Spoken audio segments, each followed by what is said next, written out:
Indian geography പാർട്ടിൽ നിന്നും വന്നിട്ടുള്ള മുൻവർഷ ചോദ്യങ്ങളാണ് നമ്മൾ ഇന്ന് നോക്കാൻ പോകുന്നത്. ഇന്ത്യയുടെ ധാന്യപുര എന്നറിയപ്പെടുന്ന ഭൂപ്രകൃതി വിഭാഗം ഏതാണ്? ഉത്തരം ഉത്തര മഹാസമതലമാണ്.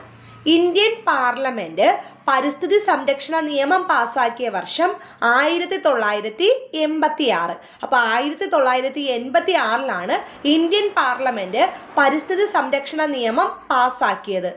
ഇന്ത്യയിലെ എത്ര സംസ്ഥാനങ്ങളിലൂടെയാണ് ഉത്തരായന രേഖ കടന്നു പോകുന്നത്?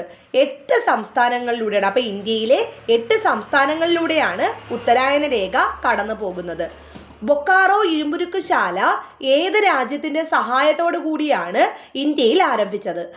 സോവിയറ്റ് യൂണിയൻ അല്ലെങ്കിൽ റഷ്യയുടെ സഹായത്തോടു കൂടിയാണ് ബൊക്കാറോ ഇരുമ്പുരുക്കുശാല ഇന്ത്യയിൽ ആരംഭിക്കുന്നത്.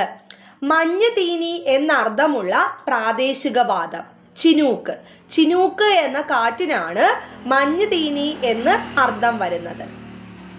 പശ്ചിമഘട്ടത്തിലെ ഉയരം കൂടിയ കൊടുമുടി ഏതാണ്?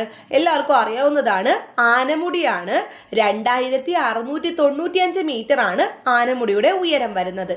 ഇന്ത്യയിലെ സ്വകാര്യവൽക്കരിക്കപ്പെട്ട ആദ്യ നദി ഏതാണ്? ഉത്തരം ഷിയോനാഥാണ് ഇന്ത്യയിൽ സ്വകാര്യവൽക്കരിക്കപ്പെട്ട ആദ്യ നദി.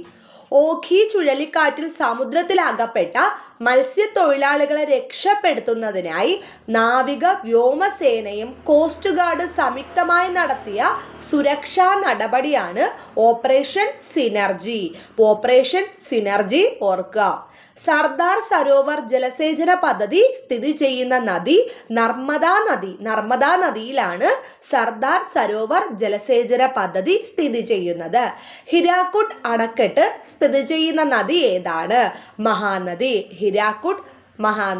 ഹിരാക്കുഡ് അണക്കെട്ട് സ്ഥിതി ചെയ്യുന്നത് മഹാനദിയിലാണ്.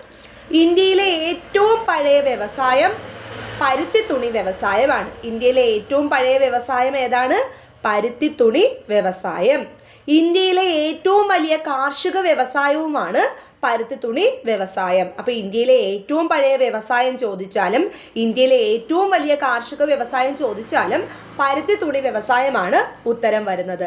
സ്വകാര്യ മേഖലയിലെ ഏറ്റവും വലിയ സ്റ്റീൽ പ്ലാന്റ് ആണ് TISCO. Tata iron and steel industry ആണ് കേട്ടോ. അപ്പൊ സ്വകാര്യ മേഖലയിലെ ഏറ്റവും വലിയ സ്റ്റീൽ പ്ലാന്റ് ടിസ്കോയാണ്.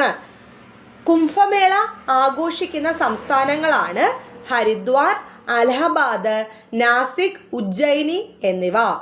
മംഗലാപുരത്തു കൂടി ഒഴുകുന്ന നദി ഏതാണ്? ഉത്തരം നേത്രാവതി.